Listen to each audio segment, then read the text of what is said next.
días Perú, América y el mundo. Pedro Palacios, desde el lugar de los hechos. Hoy nos encontramos en un lugar muy especial, conjuntamente con grandes amigos, como nuestro amigo Juan Suárez, nuestro amigo Manuel Soplín, nuestro amigo Marco Ramírez. Estamos aquí exactamente en donde, caballero. En el Jirón Paita 426. Acá ¿Qué cosa ha sido esto? En este lugar quedaba antes la Asociación de Carteros y Anexos del Perú. Acá se ha llevado en este local grandes luchas sindicales, la del año 68, la del año 75. Pero también hay que recordar que hubo una lucha sindical muy grande que duró 35 días, la que se llevó a cabo el año 62. Estimado Samuel, cuente al mundo qué recuerdo le trae este lugar. Para mí me trae unos recuerdos fabulosos, porque en los 19 días de huelga que estuvimos acá, en junio de 1975, esto fue nuestro cuartel de lucha. Acá habían, digamos, vigilantes que venían de la Universidad de San Marcos, del Centro Federal de Medicina, del Comité de Comensales de San Marcos, venían de diferentes sectores a resguardarnos a nosotros cuando estábamos de huelga, porque en esa época se corría el rumor de que iba a haber, que nuestro local iba a ser tomado, como fue el movimiento del 5 de febrero, que los policías se levantaron y vieron decenas de muertos. Entonces, como la situación que estaba tan convulsionada, nosotros nos resguardamos, esto fue un local. Yo dormía acá en la biblioteca de la institución, y acá se preparaban las ollas comunes, se cantaba en la noche con guitarra, se recitaban poemas, se hacían talleres de educación sindical. Esto era prácticamente una escuela, y ahí pasamos nuestra lucha, que al final, como vuelvo a decir, logramos un triunfo gracias a la unidad, consecuencia de los trabajadores, tanto hombres como mujeres, porque la mujer postal y telegrafista siempre salieron adelante. También estamos con un personaje muy reconocido, con nuestra amiga Martina Portocarrero. Martina Portocarrero, díganos, ¿cuál era el rol que cumplía la mujer peruana en instantes cuando el Perú convulsionaba el 19 de julio del 77? Muy buenos días. La verdad que me sorprende recordar esos momentos. Éramos muy jóvenes, estábamos en la universidad, y creo de que yo tuve la escuela más grande, los que me formaron, los que me enseñaron a cuál era mi rol como mujer y como parte de la juventud de ese momento beligerante y rebelde, fueron justamente antes del paro. Nosotros, la juventud, tuvimos un rol y íbamos los grupos musicales a los centros de trabajo, ahí donde estaban los ómnibus para decir el 19 de paro, y le cantábamos y nos íbamos. Pero también en los momentos ya de la dictadura de este señor Bermúdez, había toque de queda y todo, así que teníamos nosotros que entrar disfrazadas como si fuéramos las hijas, las esposas de los trabajadores, y entrábamos a las fábricas con mi compañero tenía una quena dentro del saco que entraba como trabajador, y yo entraba como que llevaba la comida, y animábamos y arengábamos solamente en el lapso que ellos tenían su descanso para comer. Eso más o menos hicimos. Luego me pidieron que compusiera la canción para irse a la huelga, y la verdad que todas las que yo hice ellos la desestimaron, porque ellos me mostraron con su guitarra y con Tinton, hicieron las canciones. Y entonces, pero esa fue mi escuela. Entonces hice la versión que quedó y que ellos aceptaron, que es ahí me acuerdo también que ellos nos dijeron: miren, compañeros estudiantes, nosotros no queremos que ustedes vengan a cantar, no vayan a repartir volantes, vaya usted, compañera, me dijo, con las mujeres adelante de la marcha. Entonces, esa es otra juventud, así nos forjaron los propios obreros, que en la mayoría eran bien formados y revolucionarios.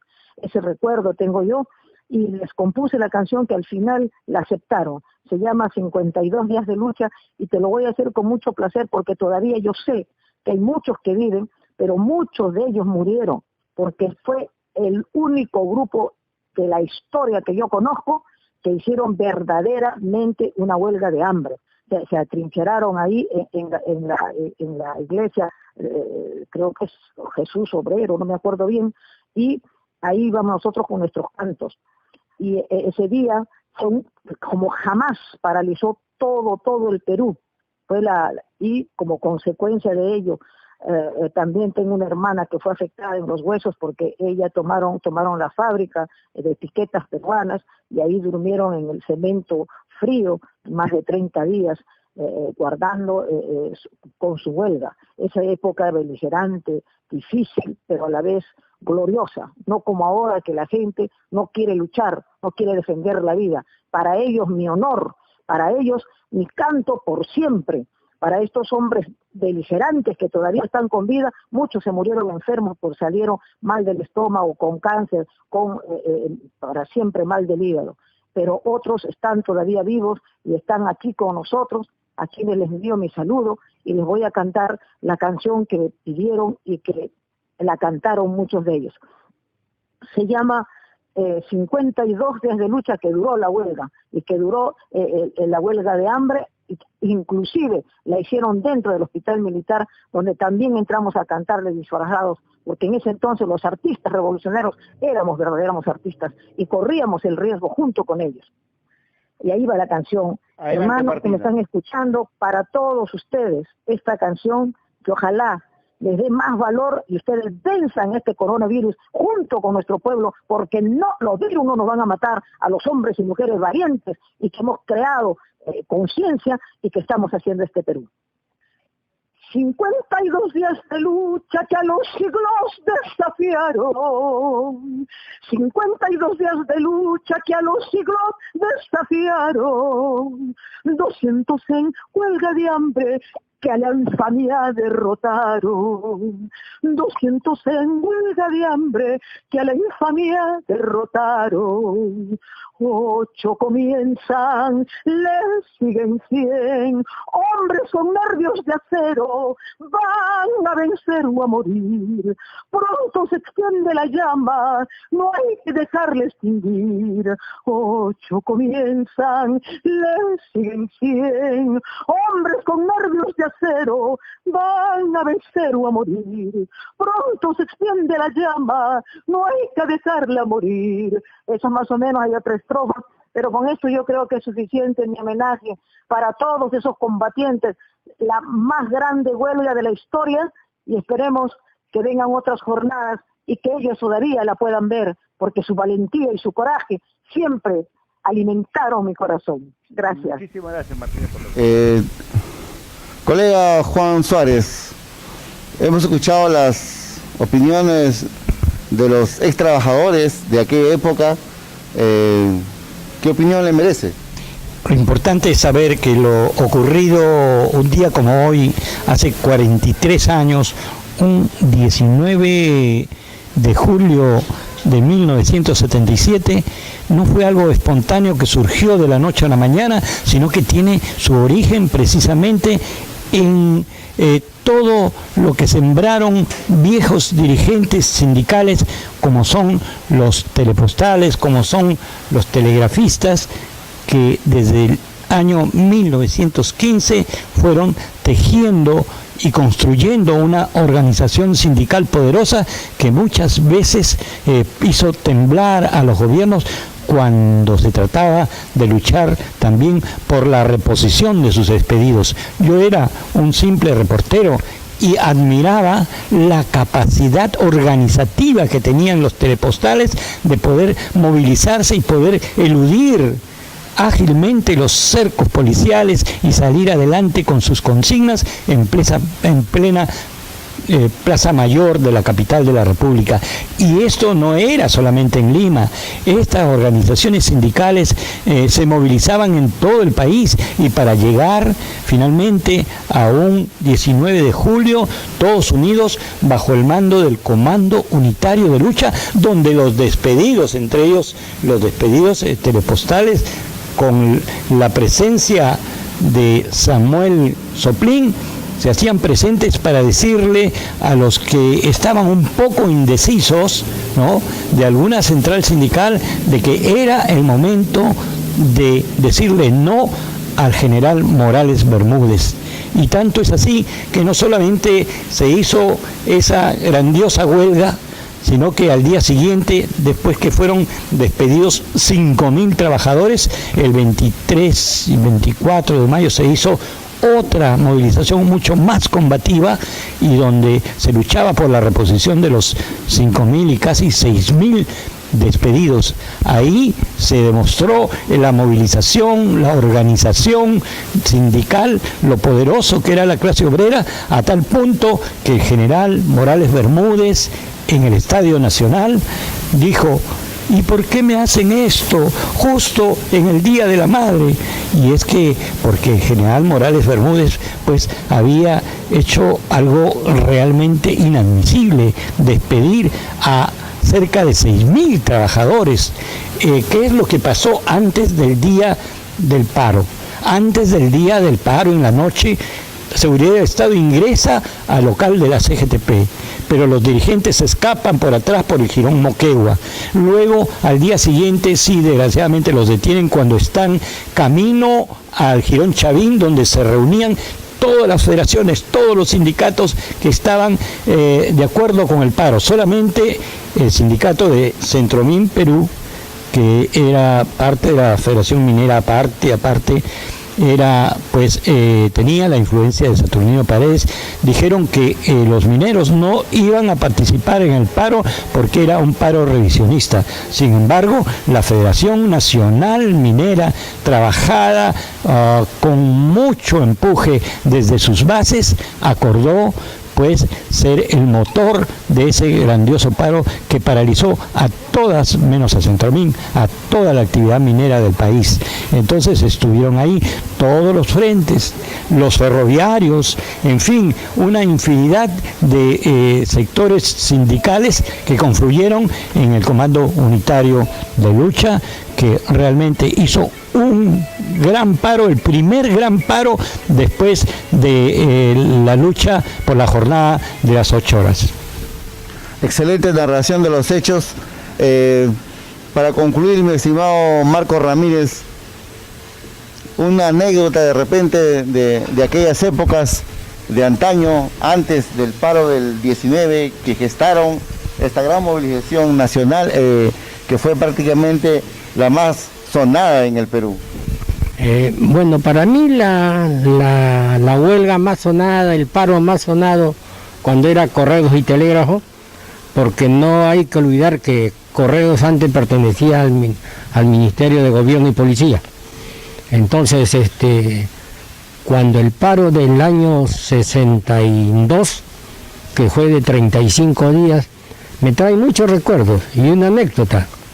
Estábamos en el local de la ATRP, que quedaba en el segundo piso de Correos y Telégrafo, en plena asamblea, para ver si terminaba el paro o seguíamos, y llegan más o menos 100 soplones del gobierno de esa época, y nos sacaron, pues nos llevaron a Seguridad del Estado, donde estuvimos 8 días detenidos. Gente de provincia que había venido a la asamblea. ¿Tuvieron ustedes huelga de hambre también, no? Sí, eso fue ya en el año 75, la huelga de hambre. Pero salimos triunfantes, pues, porque se terminó el paro y la cosa de que nos pagaron todos los días que tuvimos en huelga. Y ya tuvimos pues 8 días detenidos y ahí nomás ya nos soltaron, se arregló. El director de correo aflojó en esa época, pues, ¿no? Era en esa época pues un militar, un comandante del ejército. Así de que hay muchas anécdotas. Mejor dicho, ustedes se hicieron respetar. Sí, siempre nos hemos hecho respetar, sobre todo Telégrafo, pues, porque Telégrafo era la base para cualquier huelga, Y nos acompañaban los empleados de correo, los carteros, los señores carteros, y bueno, siempre nos hemos hecho respetar, pues, ¿no? Son épocas bien duras, épocas bien duras porque pertenecíamos pues al Ministerio de Gobierno y Policía. Entonces nosotros no podíamos hacer tampoco mucho laberinto, porque ahí mismo mandaban los soplones, pues. Pero ¿para qué? Habían buenos dirigentes, entre ellos Morales y Casa, José Zapata Paredes, Domingo Flores Soria. Habían muy buenos dirigentes, muy buenos dirigentes. Son épocas pues que ya, bueno, solamente nos queda como recuerdo nada más. Compañero Samuel Soplín, ¿qué podemos aprender de la gesta que ustedes han realizado? ¿Qué podrían decirle a los jóvenes sindicatos, a las nuevas generaciones? Bueno, como dice acá mi amigo y compañero, lo fundamental para conseguir un triunfo, lo fundamental de todo es la unidad de los trabajadores. Tenemos que desprendernos del individualismo, tomar conciencia de la realidad y luchar unidos con un objetivo común, que es mejorar nuestra calidad de vida, que es mejores condiciones de trabajo, de salud. Ahora hay problemas, ¿no? Porque inclusive hay mucha gente que con el tiempo no va a tener jubilación. Actualmente con la flexibilización laboral no tienen beneficios sociales, no tienen vacaciones, trabajan más de 8 horas de trabajo. Y nosotros esas conquistas las hemos logrado hace muchos años atrás. Estamos retrocediendo realmente. Ahora se trabajan 12 a 14 horas. Ahora, entonces, yo convoco a la juventud y a los líderes a que consigan la unidad de todas las centrales, la unidad en el gremio y luchar sin egoísmo por alcanzar la meta para el mejoramiento de nuestra situación y también buscar la dignificación de nuestro país, que esté liberado de todas las trabas y las ataduras internacionales. Palabras vertidas de un gran dirigente, el compañero Soplín, el compañero Ramírez, que este día nos han venido acompañando, conmemorando un año más de este 19 de julio de 1977. Nos encontramos en el lugar de los hechos donde el 19 de julio de 1977 ocurrieron los hechos fatídicos. Estamos con el señor Claudio Santa Cruz Torres. ¿Qué ha sucedido acá? Acá, bueno, la Marina asesinó a los compañeros que estaban en protesta en el paro nacional del 19 de julio. El paro nacional del 19 de julio es un hecho histórico en defensa de los derechos fundamentales de los trabajadores, porque el gobierno de Morales Bermúdez, después del golpe de Estado que le da a Velasco Alvarado, ¿no?, comienza a desmontar toditas las reivindicaciones de la clase trabajadora, ¿no?, y inclusive también del campesinado, porque ahí estaba en juego la ley de los campesinos, el derecho a la organización, el derecho de la estabilidad laboral y los pliegos de reclamos. En el tiempo que entra Morales Bermúdez, fundamentalmente en el año 75, 76, 77, comienza un desmontaje sistemático de todos los derechos que el gobierno de Velasco Alvarado había establecido en favor de los trabajadores. Y entonces, a nivel nacional, los trabajadores se habían organizado a través de las federaciones, la Federación de Cusco, la Federación de Arequipa y las federaciones del resto de provincias. Y acá en Lima, el CUL comienza a organizar el paro y por lo tanto se convoca para el 19 de julio del 77. Fue un paro contundente que a la memoria podemos decir que es muy parecido al paro que se hizo en el año 1918 por defensa de la subsistencia. Compañero, ¿cuál es su nombre usted? Claudio Santa Cruz Torres, secretario de Defensa. Bueno, yo he estado en el Consejo Nacional.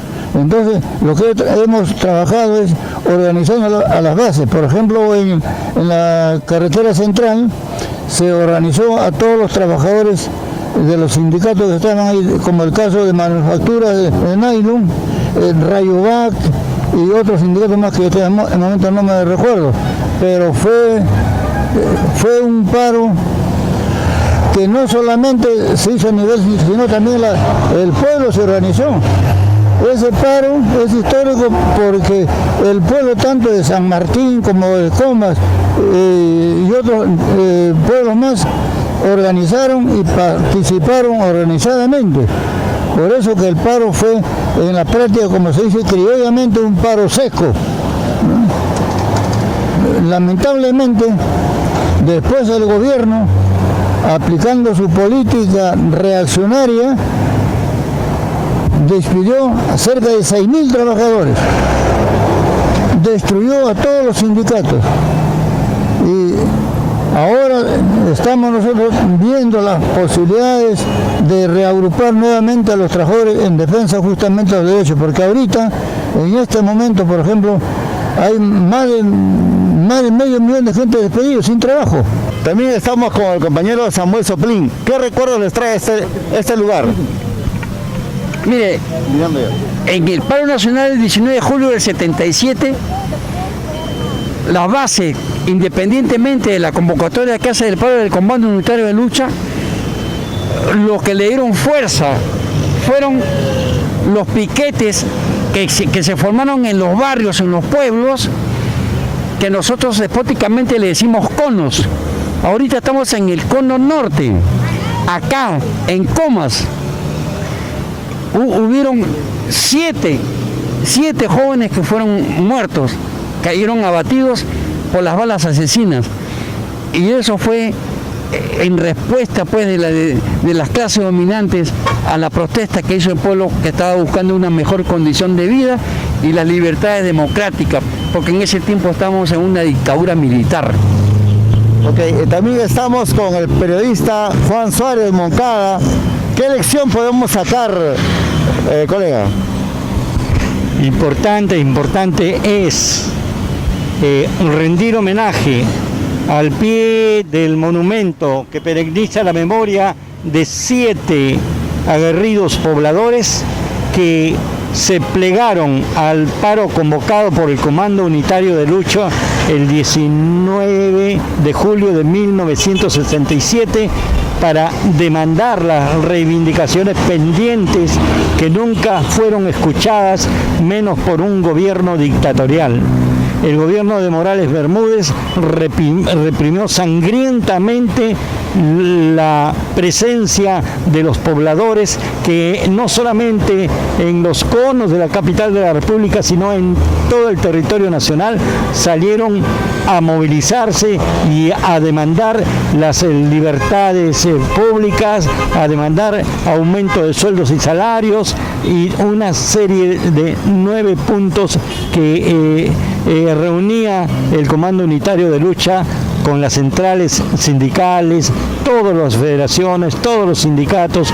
Hubo sí alguna que otra voz disidente, como la que protagonizaron los de la Federación de Mineros de Centromín, lideradas por una orientación maoísta, que dijeron que no participarían del paro del 19 de julio porque era un paro revisionista. También estos sectores se expresaron en el diario oficial, no, en el diario El Comercio, a toda página, donde dijeron que se trataba de un paro revisionista y que era hacerle el juego a la socialdemocracia de la Unión Soviética. Entonces, no todo fue unión, no todo fue bonito. Hubo algunas voces disidentes, pero el pueblo sí estuvo unido para luchar por las demandas que pusieron sobre la mesa un nutrido de grupo de dirigentes sindicales. Pero estas organizaciones sindicales no surgieron de la noche a la mañana, y por eso yo quiero preguntarle a Claudio Santa Cruz cómo así se tejió, se organizó y se fortaleció la Federación Nacional Minera, que fue uno de los sectores claves dentro del paro del 19 de julio. ¿Cómo es que se organizaron las organizaciones mineras en el paro. ¿Cómo fue la organización? Bueno, los mineros ya estaban organizados porque la Federación de Mineros y Metalúrgicos del Perú se formó en 1969. Entonces, la federación afiliada a la CGTP, pero ellos, todos los sectores mineros, la pequeña minería, la gran minería, paralizaron. Por eso es que el gobierno fue que despide a los dirigentes, a toditos los dirigentes y al mismo tiempo también a muchos militantes del pueblo que apoyaban esta lucha. Compañero Samuel, ¿usted está satisfecho con el paro del el 19 de julio? Sí, ¿usted está contento, satisfecho? Por supuesto que sí, porque con ese paro contundente y unitario se tumbó la dictadura de Morales Bermúdez. Es cierto que hubieron más de 5.000 despedidos que jamás regresaron a sus puestos de trabajo, no fueron repuestos. Sin embargo, se dio un paso importante porque se consiguió la democracia después de 12 años. Y es un ejemplo para los jóvenes, para las mujeres, para los pobladores, que siempre debemos estar unidos para buscar nuestras conquistas. Y bueno, nosotros como trabajadores de correo despedidos, los trabajadores carteros, estuvimos presentes porque estuvimos luchando en nuestra reposición y apoyamos el paro y combatimos, y el gremio de correos también paralizó. Sin embargo, bueno, ya todos ustedes saben que hubo una represión, porque es una consigna del Fondo Monetario Internacional y el Plan Cóndor para combatir, liquidar a todas las organizaciones populares, fundamentalmente a los líderes de izquierda que están luchando por una paz, una sociedad democrática. ¿Cómo ve la coyuntura actual sindical? ¿Está debilitada, está fortalecida, ha cambiado? ¿Cómo está la cosa respecto al 77? Si bien es cierto, la represión fuertísima, con despidos masivos, ceses colectivos, debilitó al movimiento sindical, ahora resulta que los trabajadores son la reserva moral más importante que tiene el país en momentos en que la corrupción se enseñorea y las clases dirigente entre comillas, los que conducen los destinos de la nación, pues no han podido superar ese mal que la corroe internamente, que es la corrupción, no saber manejar los recursos y manejarlos tan pésimamente mal que lo destinado a reactivar la economía pues se fuga hacia las grandes empresas que no necesitan recursos porque ellos han acumulado millones de millones, y más bien a los pequeños empresarios, a los talleristas, pues para ellos absolutamente nada o migajas que apenas se sienten. Por eso el reto es a que los trabajadores, los obreros, los campesinos, los pobladores, como es el hecho, estamos en un lugar donde dieron su vida pobladores de Comas, se planteen metas importantes como dar al país una nueva constitución, no la constitución diseñada y aprobada por la dictadura de Fujimori, sino la que tiene que salir desde las raíces mismas del Perú, donde todos, absolutamente todos, estemos aportando para ver que esa ley de leyes pues represente los genuinos intereses del país. Y lo importante es una nueva constitución, ingresar a un proceso constituyente, y la presencia de Pedro Cateriano en la presidencia del Consejo de Ministros es una garantía para el extractivismo. Es una buena garantía, pero lo para los que destruyen el medio ambiente, es una buena garantía para los que quieren imponer a sangre y fuego Tía María y Conga, pero el pueblo ya ha dicho que no va y se tiene que respetar que no hay la licencia social correspondiente. Nadie quiere en el Valle de Tambo Tía María. El presidente del Consejo de Ministros, cuando fue invitado por la Southern a cenar en México, llegó a un acuerdo de que él regresaría como presidente del Consejo de Ministros y lo primero que declararía sería simplemente que Tía María sí va. Ahora que nuevamente ha sido puesto en la presidencia del Consejo de Ministros por la Southern, él lo que está diciendo es que Tía María se va y que hay que destrabar las grandes inversiones mineras. Bien, estamos con los actores prácticamente reviviendo esta historia en la cual es considerada como la mejor gesta obrera de los años 77, en las cuales el pueblo se volcó a las calles para conquistar sus derechos. Obviamente, de parte del gobierno hubo mucha represión, pero ahora usted, compañero Samuel, ¿qué recuerdos le quedan a usted que le sirven como ejemplo de vida? Bueno, el recuerdo que yo tengo es de la unidad de los trabajadores, su consecuencia de lucha, el romanticismo de su lucha, su fuerza, su energía. Y a mí veo que esos valores prácticamente han quedado formando parte de nuestra personalidad. Son valores tan lindos de lucha, de conseguir, de conquistar lo que nos corresponde. Y eso es lo que me está inculcando para escribir, y estoy escribiendo, ¿no? Me estoy dedicando a relatar los hechos. Ya tengo 3 libros escritos y estoy terminando una nueva novela para conocimiento de la juventud y de toda la sociedad, porque quiero narrar los hechos históricos pero en forma de novela para que sea más digerible por el pueblo. Gracias. Ok, gracias. Compañero Claudio Santa Cruz, por acá, por favor.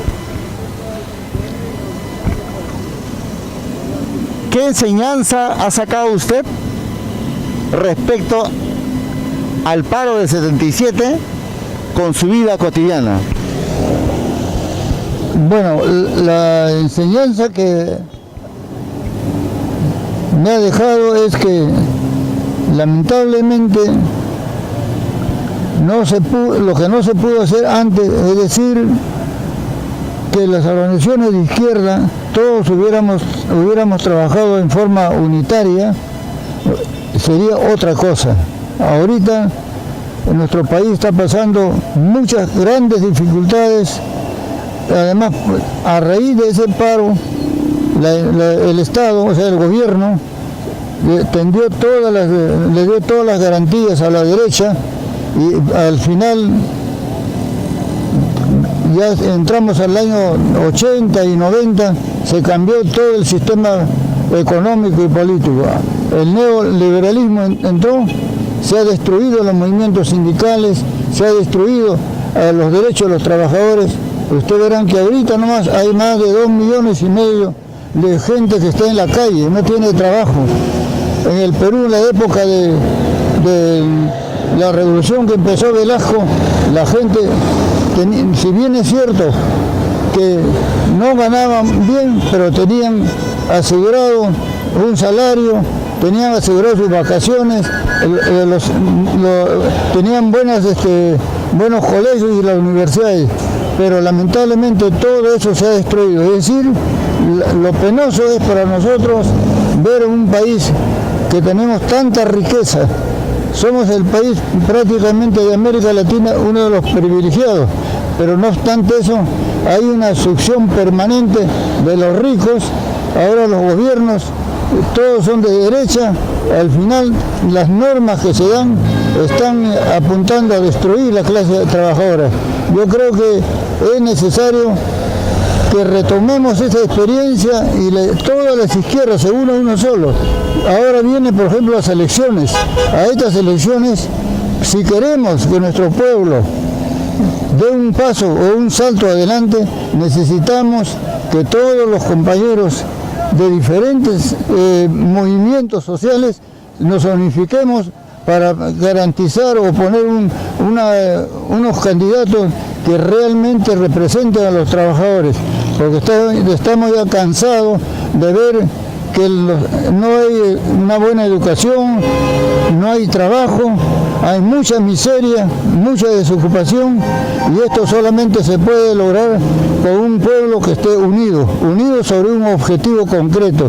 Esas enseñanzas que nos dejó el paro el 19 de julio, luego después el paro que se realizó el 23 y 22 de marzo, fue muy importante porque ahí se demostró que los trabajadores sí tienen capacidad de combate, tienen capacidad de lucha, tienen capacidad de organización.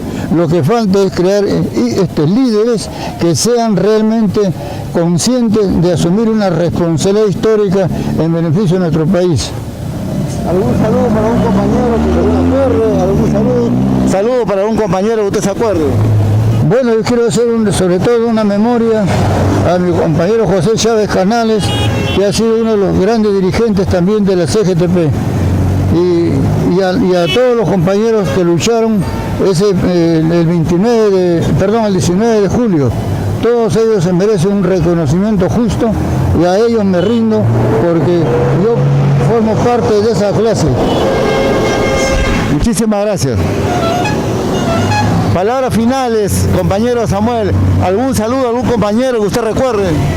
Bueno, lamentablemente con la situación que estamos viviendo, prácticamente los compañeros van desapareciendo. Hay varios compañeros luchadores que han caído, como Segundo Rojas Chumbe, Héctor Chumpitaz López, José Zapata Paredes, Domingo Flores, líderes históricos, José Real, dirigente del Ministerio de Transporte y Comunicaciones. Tanta gente linda que luchó, ellos los recuerdo y siempre vivirán en mi memoria. Muchísimas gracias. Palabras finales, Juancito Suárez del Perú. Para decir los nombres. Aquí estamos acá. Vamos a decir los nombres. Ya. Jorge Jauregui, Juan Flores, Mita, Alberto Ayala, Fulvia Pardavé, Flor Arcaje, Julio Lainez, Zenobio Pastrana. Fueron aquí en este lugar acribillados por la Infantería de Marina. Estamos con un lema: la sangre derramada por el pueblo hace fértil la democracia y el progreso en Comas. Así lo dice el muro Comas, 19 de julio del 2011. Esto ocurrió hace muchísimos años desde Comas, en el cruce de Tupac Amaru con Belaúnde. También nos encontramos con el secretario general del Sindicato Unitario de Trabajadores del Periodismo y la Comunicación Social del Perú, SUTPECOS, con el secretario general, el señor Wilfred Díaz.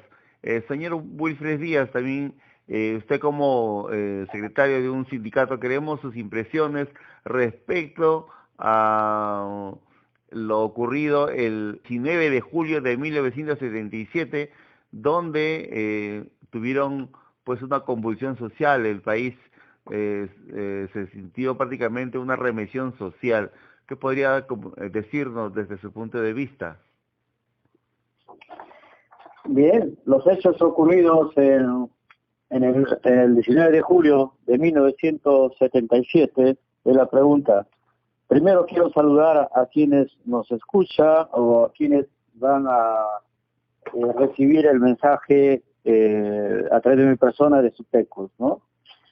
Pasamos a decir que en primer lugar el contexto del 19 de julio de 1977 era un contexto de dictadura, la dictadura y de desmembramiento de las reformas que había iniciado Velasco Alvarado.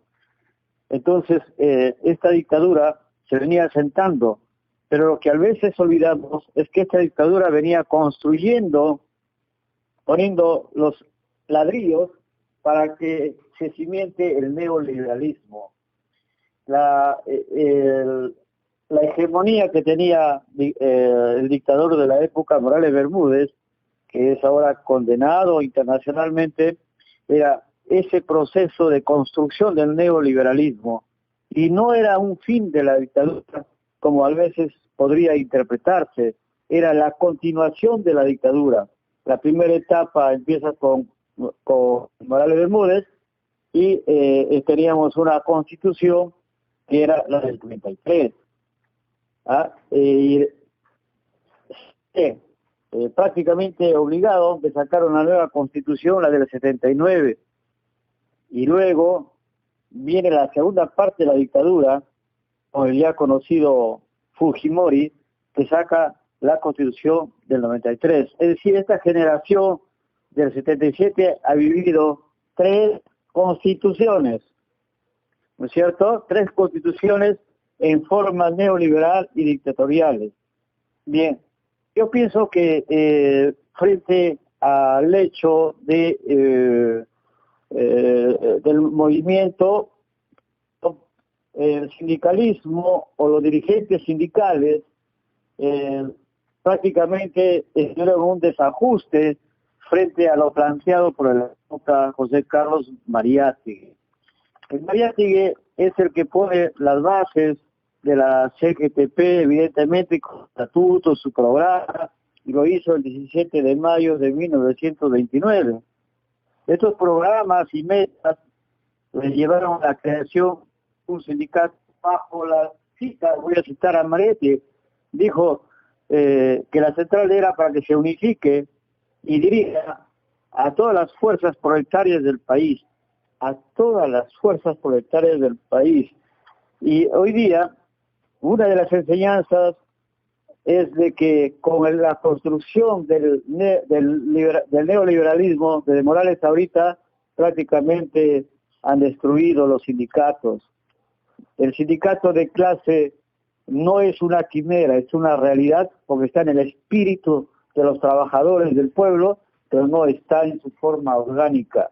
Este espíritu lo trajo Mariátegui y habría que reubicarse con Mariátegui en esta época para levantar el espíritu sindical, que es principalmente, no es para ir a pedir limosnas al Estado, es para defender y conquistar los derechos de los trabajadores.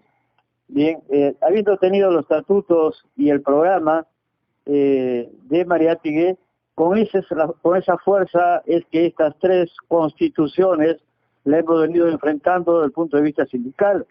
El problema es que siempre nos ha faltado una organización, no digo de unidad, sino unitaria, ¿no? Y queríamos emprender con la enseñanza de Mariátegui a un sindicalismo no tradicional, es decir, a un sindicalismo enteramente en la lucha por lo que decía hace un momento, por los derechos de los trabajadores, ¿no?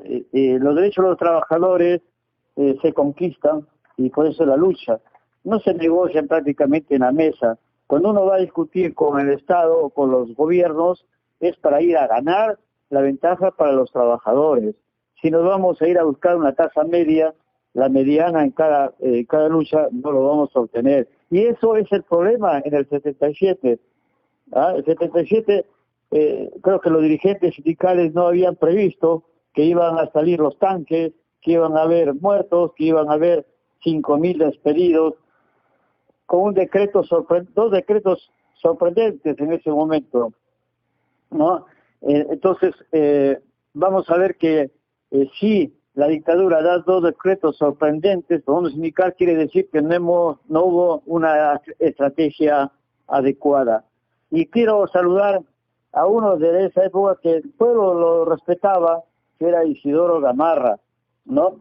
Hay otros dirigentes de orden secundario que no creían en la movilización del pueblo. Y digo secundarios porque el principal fue Isidoro Gamarra, ¿no?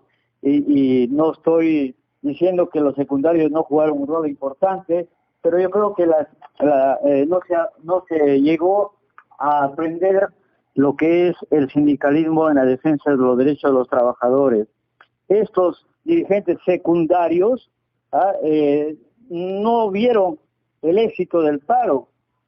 El éxito del paro quiere decir que los trabajadores y el pueblo estaban destinados a salir a la lucha. A veces se le dice era un sacrificio para los trabajadores que iban a ser reprimidos, iban a ser despedidos, etcétera.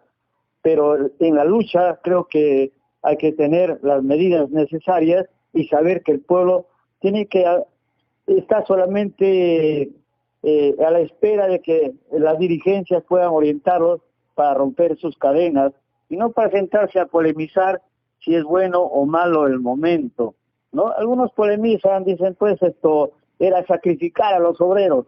Entonces, ¿para qué sindicatos? No es el término sacrificar, es orientar la lucha. Yo escucho por unas informaciones y videos que existen, ¿no? De que pensaban que había que debatir en la CGTP, particularmente si la lucha se iba a dar resultados. ¿Cómo vas a saber los resultados de la lucha si no te metes a la lucha? ¿No es cierto? Es muy fácil a veces opinar a destiempo y en el momento hacer un poco, llevar un poco de contradicciones, ¿no? Y a destiempo yo puedo decir de que hay que saber aprender de lo que pasó el 19 de julio de 1977. Hay que saber aprender a ser dirigentes sindicales, ¿no? Los dirigentes sindicales tienen que estar al servicio de los trabajadores, estar con los trabajadores, ¿no? Segundo, es la participación de los dirigentes sindicales con los sindicalistas o los sindicalizados, ¿no es cierto? El tercer punto es que las leyes tenemos que tener en cuenta que no siempre son favorables a los trabajadores y por eso existe un sindicalismo que defiende esos derechos y vaya contra esas leyes que ofenden a los trabajadores como la que tenemos hoy día, ¿no? Las formas de despidos que se llaman de una u otra manera porque son despidos, ¿no? El cuarto punto es que no es posible negociar si no se va a la mesa a conquistar los derechos, ¿no? La contradicción capital-trabajo, nosotros vamos por el trabajo, no por el capital. Y el quinto punto es ser unitarios, como le decía la Mauta, en todo, en dirección, en plan, estrategias, formas de lucha. Creo que hay que saber aprender de lo que pasó en 1977, ¿no? Es decir, cuando uno entabla una lucha, hay que conocer los métodos de trabajo, los métodos de lucha y conocer a su adversario. El adversario en este caso es el Estado y el gobierno, porque no es el gobierno ni el Estado de los trabajadores, ¿no? Conocer las necesidades propias de los trabajadores para cada momento, cada coyuntura. Hay que saber disponer en base a los dos puntos anteriores qué orientación y qué objetivo se le da al movimiento. Y no solamente polemizar que van a fracasar los obreros, que los van a reprimir, etcétera. Saber negociar. Los obreros y la lucha son por la paz. No es siempre ir a buscar formas violentas de lucha. No, se puede conseguir de manera ciudadana, de manera que se respetan los derechos del uno al otro, siempre y cuando tampoco haya violencia. O sea, el problema no es ir a discutir con violencia, sino arrancar las conquistas en las formas posibles de lucha. Creo también que habría que ver si la clase obrera hoy en día podría rebasar a estas direcciones o a las direcciones actuales. Me parece que es un tema un poco difícil a discernir porque hay una realidad que ha cambiado frente a 1977, es que ahora tenemos una fuerza laboral que se llama informal, 70%, y lo que impide que los trabajadores se puedan sindicalizar. Además de eso, de que el Estado, en permanencia con los empresarios, van hacia la ruptura de los sindicatos, ¿no? Impiden que la gente se pueda organizar. Y el tercer punto es de que ya las cotizaciones de los sindicatos tampoco se dan, lo que significa la debilidad de las organizaciones sindicales, ¿no? Entonces tenemos factores que tenemos que sacar la lección de este gran movimiento que queda histórico, evidentemente, del 19 de julio. Pero hay una cosa, si vivíamos con la Constitución del 93, ¿ah? ¿Cómo es que llegamos a la Constitución del 79? Pero lo que usted quiere decir prácticamente es que hoy en día no hay escuelas sindicales que fortalezcan la formación de estos obreros, prácticamente que en una expresión justa y exitosa de clase de obrera peruana puedan realizar estas manifestaciones hoy en día como antaño, es lo que usted quiere decir. Escuela puede haber, debe haber varias escuelas, debe haber hasta directores de escuelas. El problema es la formación clasista del sindicalismo y evidentemente generar conciencia sindical. El problema no son los locales o los dirigentes que hay escuelas, el problema es poner en práctica la formación sindical, generando conciencia de un nuevo sindicalismo, ¿no? Yo no creo que los títulos sean honorosos, sino es más que las conciencias de quienes viven una realidad, ¿no? Que escapa evidentemente a los marcos institucionales, ¿no? Que puede hacer como escuela, ¿no? Mire, yo creo que en el pueblo hay siempre un despertar, lo golpean al pueblo, a los trabajadores, pero que tenemos también unos empresarios que no comprenden lo que es el lado del trabajador, el lado del trabajo. Ellos comprenden la rentabilidad a todo precio de su fuerza llamada inversión, pero no se ve la fuerza de trabajo que también necesita condiciones de trabajo, condiciones distintas en la labor, ¿no? Condiciones, además, como todos sabemos, ¿no? Uno lo tiene más analfabeto o sin comer, al trabajador menos produce, está menos aptos a producir. Entonces diría que esa es otra cosa que el empresariado peruano no tiene que ver como enemigo al trabajador, tiene que ver como un luchador que le dice la verdad de lo que no va, ¿no? Yo escuchaba hablar hace poco de que hay que entrar al sistema de productividad. Y la productividad, yo no sé si el Perú tiene presupuesto para la productividad, pero yo creo que hay pasos más simples que dar, ¿no? Como era, hace un momento hablábamos de la formación y la creación de conciencia sindical, pero también hay que hacer la formación y la conciencia para que esto pueda trabajar y producir en mejores condiciones. Compañero Wilfres, ¿no? Usted ha estado viviendo mucho tiempo fuera del país, ha estado, creo que usted, en Europa. Bueno, ¿cómo ve usted la realidad, ahora que está acá como secretario general de SUPECOS, cómo ve usted la realidad del sindicato actual y qué aportes puede usted dar? Porque usted es una voz ahorita dentro de esos sindicatos y prácticamente hay enemigos del pueblo, así como la CONFIEP, el sistema. ¿Cómo podemos luchar conociendo y sus aportes que usted trae de afuera? Mire, uno de los aportes, yo creo que el espíritu sindical, en la cultura sindical, lleva, en otras partes de Europa, lleva lo que se llama el espíritu ciudadano, ¿no? Eso no se forma de un día para otro, ¿no? Eso tiene un largo camino. Han habido muchas luchas, por ejemplo, en la jornada de las 8 horas. En el Perú me cuestiona mucho eso.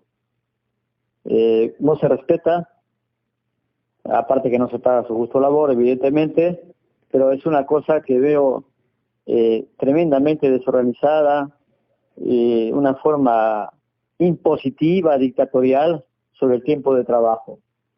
Yo creo que ese es un punto que con los compañeros que dirigen los sindicatos habría que hacerle llegar, de que hay que levantar la lucha, yo diría por las 35 horas, que es lo más razonable. Las 35 horas un trabajador produce más muchas veces que trabajando 60 horas, ¿no? Y ese tiempo evidentemente es una discusión de qué se va a hacer con ese tiempo, ¿no? Hay otras formas que ese momento de no trabajo es compensado en la nación, ¿no? En nuestro país, ¿no? Evidentemente, cuando digo 35 horas, me refiero sin pérdida de jornada, sin pérdida de salario, ¿no? Porque sería muy fácil decir de 5 horas le pago menos, no. Yo creo que aquí hay que poner un salario, el salario indexado, ¿no? Que nos permita hacer la referencia. Entonces, no hay pérdida de salario si reivindicamos ahorita las 35 horas.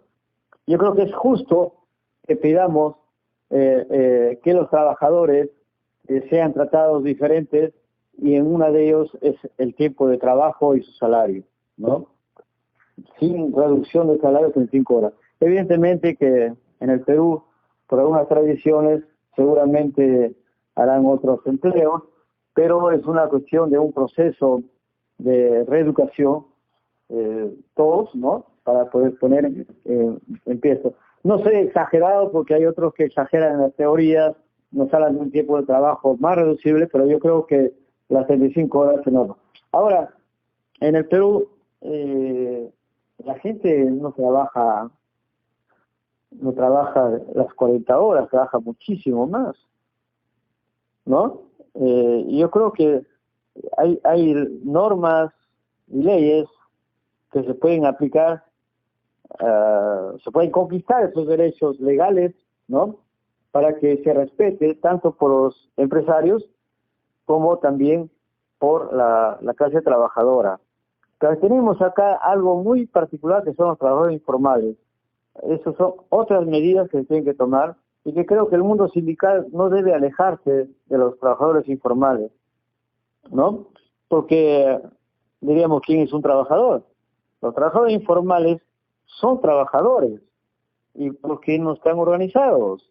¿Por qué no están en la central de Mariátegui? ¿No? Es algo que me cuestiona, ¿no? Me cuestiona porque generalmente conocemos la dificultad de estos trabajadores informales, ¿no?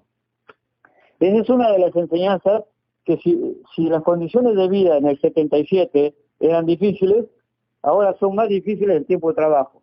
Yo diría, una de las formas de luchar es ahorita unificarnos y pedir las 35 horas, ¿no? Conquistar las 35, no se pide, no se conquista, ¿no? Ese es un punto que me parece importantísimo, sin baja de salarios, evidentemente. Ok, hoy en día también los mecanismos de lucha son distintos. Vemos también cómo ustedes están trabajando en el área intelectual. ¿Qué significa promover un premio Nobel para hermanos médicos cubanos que han llegado a contribuir con el aplacamiento de esta pandemia COVID-19? Para el sindicato que usted dirige, ¿qué significa? Primero, es una acción internacionalista, ¿no? Con médicos de un país hermano, ¿no? Y como acción internacionalista, aquí en el Perú, no se le ve de esa manera ni como cooperación, sino se lo ve como que transportar a una ideología en el cual no se está de acuerdo, porque es otro problema aquí en el Perú. Mire, le voy a poner un ejemplo que me voy a permitir.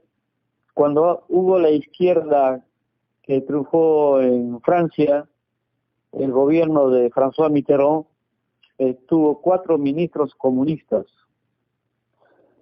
y el que quedó como uno de los más destacados de sus 4 ministros fue el sector transporte, que pertenece al Estado hasta ahora, ¿no?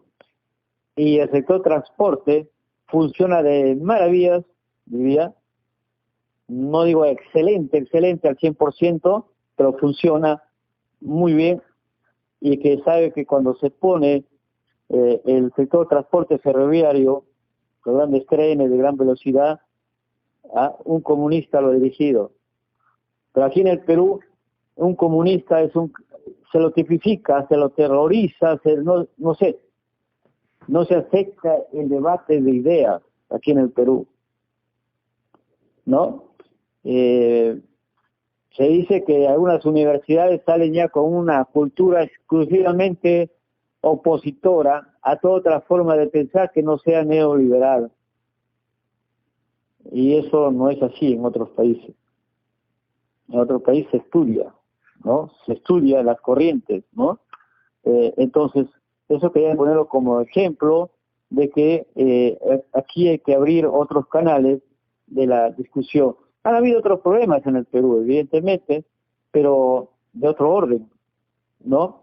De otro orden, y quizás la manera dictatorial del señor Morales Bermúdez, del señor que está ahora también condenado, Fujimori, tienen una percepción de ir contra el pueblo, ¿no? Contra el pueblo. Y no teniendo en cuenta que la solidaridad, en este caso de los compañeros cubanos, no es necesaria no solamente por el intercambio de experiencias, sino por el aporte que nos pueden hacer al estar con un médico peruano, ¿no? Pero tampoco vamos a decir de que los médicos cubanos se les debe dar a hacer cualquier cosa, ¿no? No se les da la parte operacional, la parte por cual han venido. Y eso, mire, corresponde a protocolos internacionales, ¿no? O sea, el cubano no viene por venir, ¿no? Hay acuerdos, etcétera. Sabemos de que en el gobierno ha habido oposición, ¿no? Algunos que estaban más o menos aceptables y otros que se oponían y retardaban la llegada de los médicos cubanos. Pero quiero decirle algo. El gobierno no es internacionalista, pero el pueblo sí. El pueblo quisiera que hubiera médicos cubanos en sus pueblos. Entonces nosotros hemos recogido ese espíritu del pueblo, ¿no? De querer más médicos sin, evidentemente, negar la evolución o la capacidad de los médicos peruanos. Yo sé que hay jóvenes médicos que justo les falta su diploma, porque tienen toda la formación. No necesita el Estado. Estamos en crisis sanitaria, ¿no? No sé si es guerra, como uno le dicen. Si fuera guerra, ya que las clínicas se habían confiscado, ¿no? Si fuera guerra, situación de guerra es eso. La Constitución lo dice, además, ¿no? Como estoy diciendo yo, el artículo 70 de la Constitución.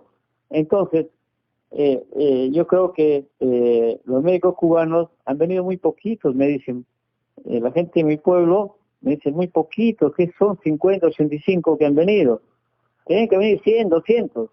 Pero también hay acá, no hay que verlo como oposición a los médicos peruanos o a los futuros médicos peruanos. Yo creo que esas tres fuerzas deben converger.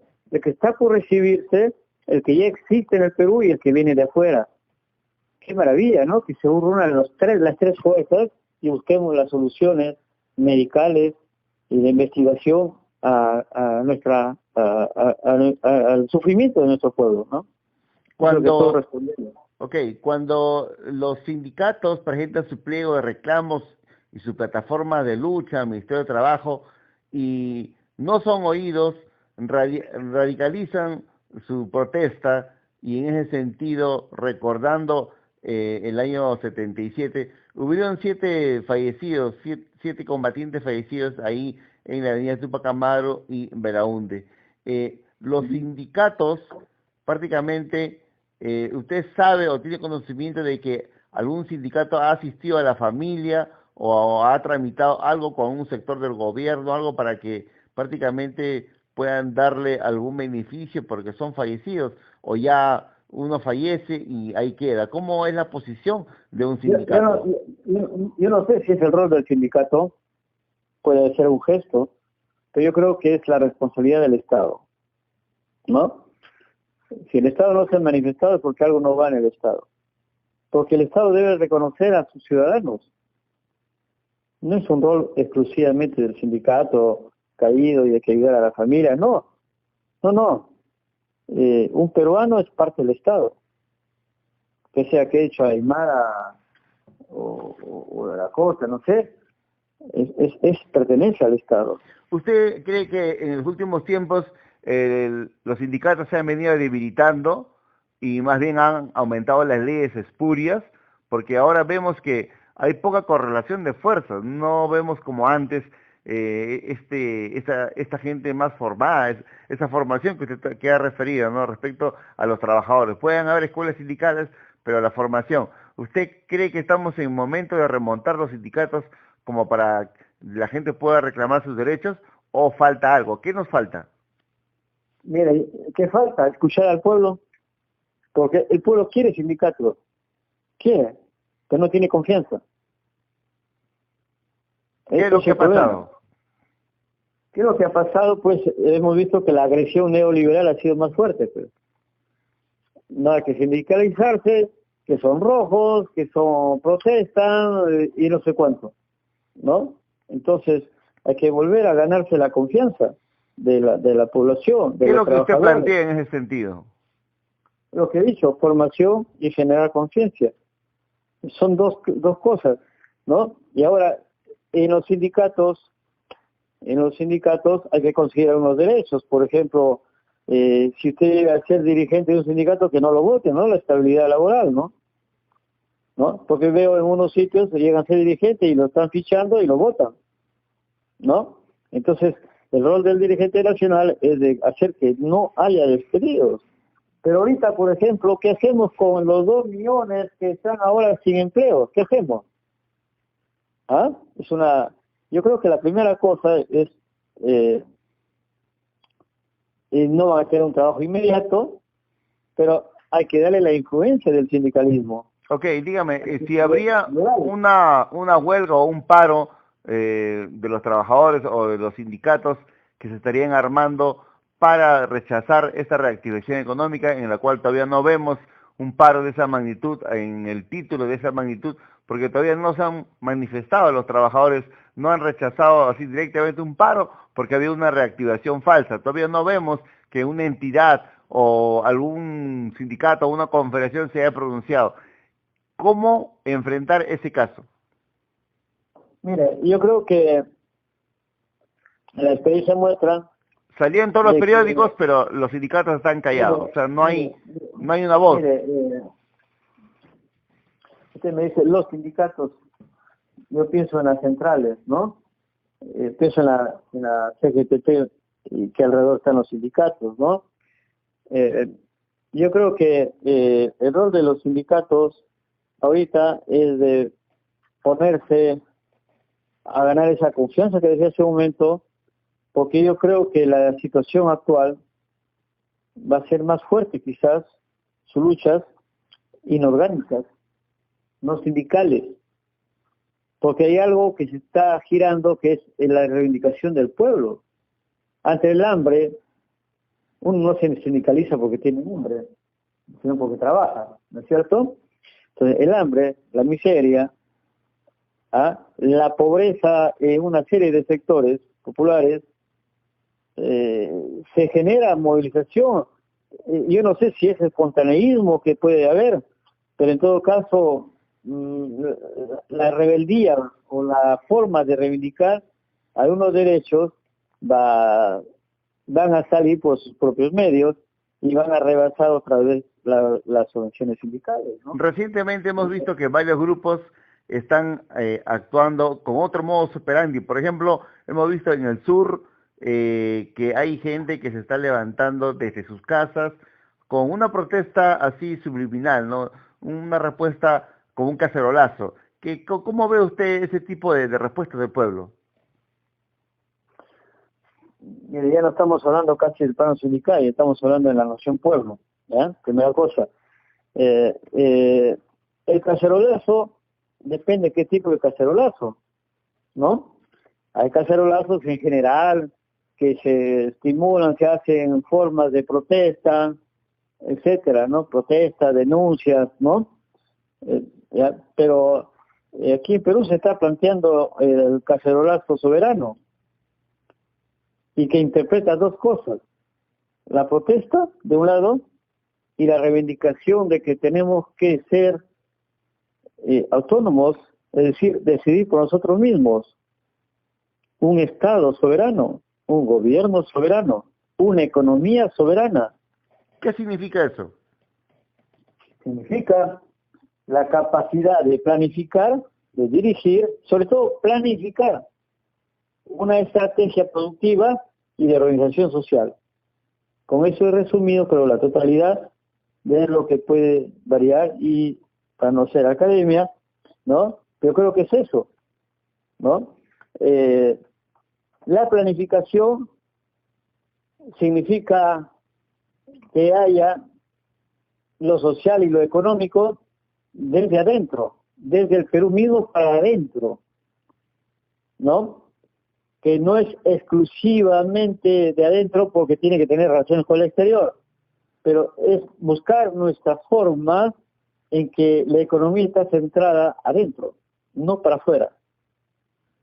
O sea, mejor dicho, revertir la economía hacia el país. Hacia el país. Esa es la soberanía, reivindicar su propio destino, ¿no?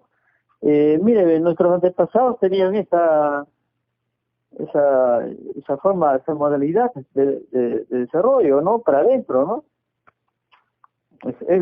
Eso genera que uno tenga capacidad de decisión, un país que decide, eso, y si me pregunta algo más, le voy a decir la soberanía monetaria. Nosotros dependemos del dólar y de otras monedas, principalmente del dólar. Estamos en base a la variación del dólar. Es decir, no tenemos un sistema de una moneda fuerte. Nos van a decir que no es posible una moneda fuerte. Yo creo que sí. Tenemos que variar el modelo económico.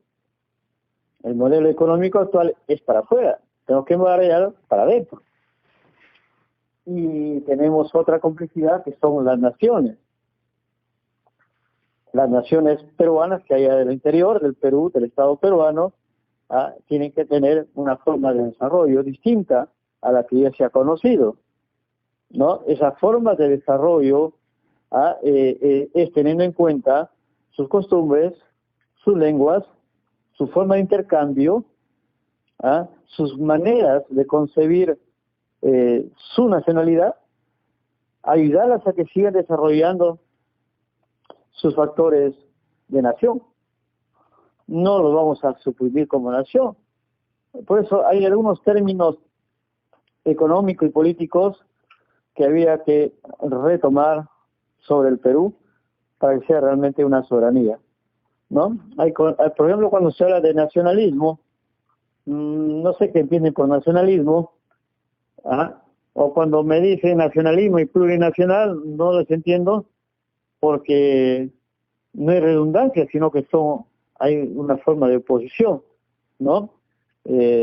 Tenemos muchas tareas históricas en el Perú, pero yo me quedo con algunas medidas sindicales, como es la defensa de los derechos de los trabajadores, y ahorita yo creo que es ver por el salario, el empleo y el tiempo de trabajo. Muchísimas gracias, señor secretario general del Sindicato Unitario de Trabajadores de Periodismo y Comunicación Social del Perú, SUPECOS, don Wilfred Díaz. Muchísimas gracias. Dos palabritas más. Creo que somos un gremio, estamos afiliados a la CGTP, a la central de Mariátegui, ¿no? Y en tanto que gremio, también los periodistas y los comunicadores sociales también tenemos las dificultades de los demás trabajadores. Tenemos condiciones de base de trabajo que no se da el Estado, no estimula el Estado, ¿no? Y prácticamente hay dos formas de periodismo y comunicación social. El que vende su trabajo a los monopolios, a la dictadura mediática, y los que lo hacen por sus propios medios, que son difíciles, agotados, ¿no? Y que el Estado no contribuye a que estos trabajadores del periodismo de comunicación social tengan, por ejemplo, un seguro social, tengan un respaldo en sus condiciones de trabajo, ¿no? Como lo hacen en otros países, ¿no? No se tiene la base mínima de funcionamiento de un comunicador. Entonces, pues, en el gremio tenemos muchas reivindicaciones para rato, como se dice, porque esto no se consigue de la noche a la mañana. y también tenemos que ver qué leyes nos rigen, ¿no? Que también, igual que los demás trabajadores, vamos a tener que enfrentar también a esas leyes que no son adaptables al mundo que vivimos. Como digo, hay dos Perús, hay dos tipos de profesiones, ¿no? La misma profesión se divide en dos.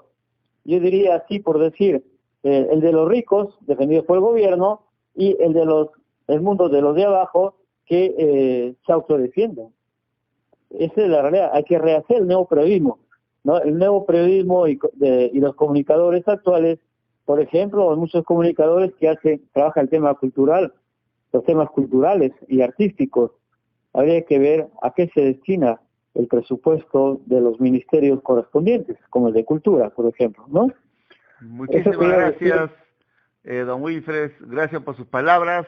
Han sido las palabras del secretario general del Sindicato Unitario de Trabajadores del Periodismo y la Comunicación Social del Perú, SUPECOS.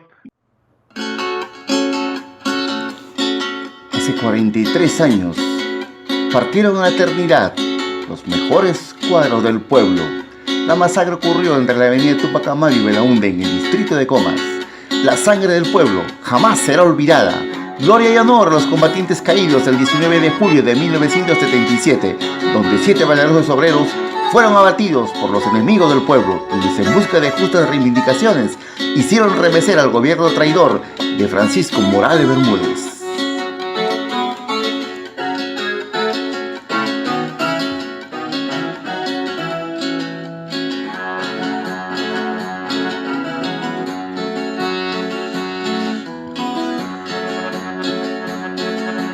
Solo le pido a Dios que el dolor no me sea indiferente,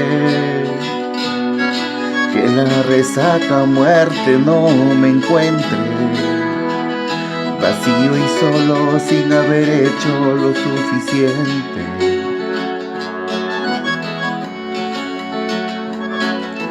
Solo le pido a Dios que lo injusto no me sea indiferente, que no me abofete en la otra mejilla, después que una garra me arañó esta suerte.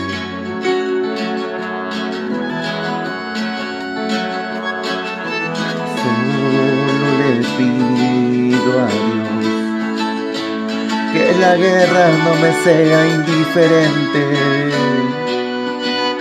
Es un monstruo grande y pisa fuerte toda la pura inocencia de la gente. Es un monstruo grande y pisa fuerte toda la pura inocencia de la gente.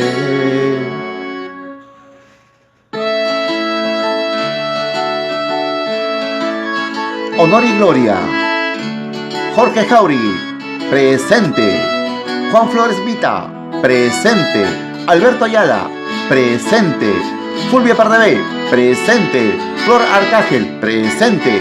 Julio Lainez, presente. Zenobia Pastrana, presente.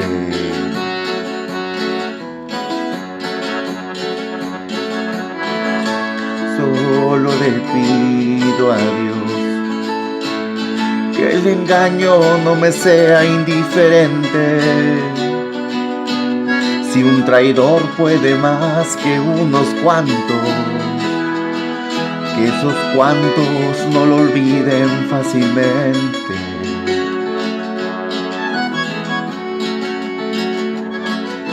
Solo le pido a Dios que el futuro no me sea indiferente. Desahuciado está el que tiene que marchar a vivir una cultura diferente.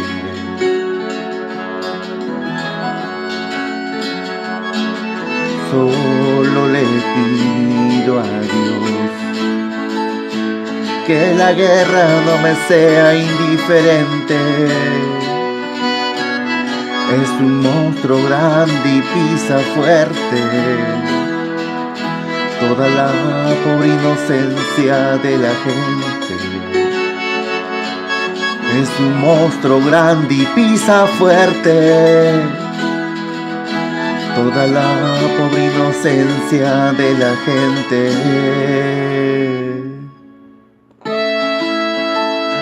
La sangre derramada por el pueblo hace fértil la democracia y el progreso del Perú y de Comas.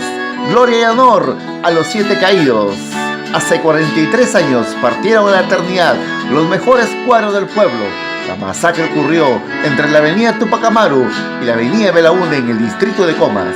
La sangre del pueblo jamás será olvidada. Gloria y honor a los combatientes caídos el 19 de julio de 1977, donde 7 valerosos obreros fueron abatidos por los enemigos del pueblo, quienes en busca de justas reivindicaciones hicieron remecer al gobierno traidor de Francisco Morales Bermúdez. La sangre del pueblo jamás será olvidada.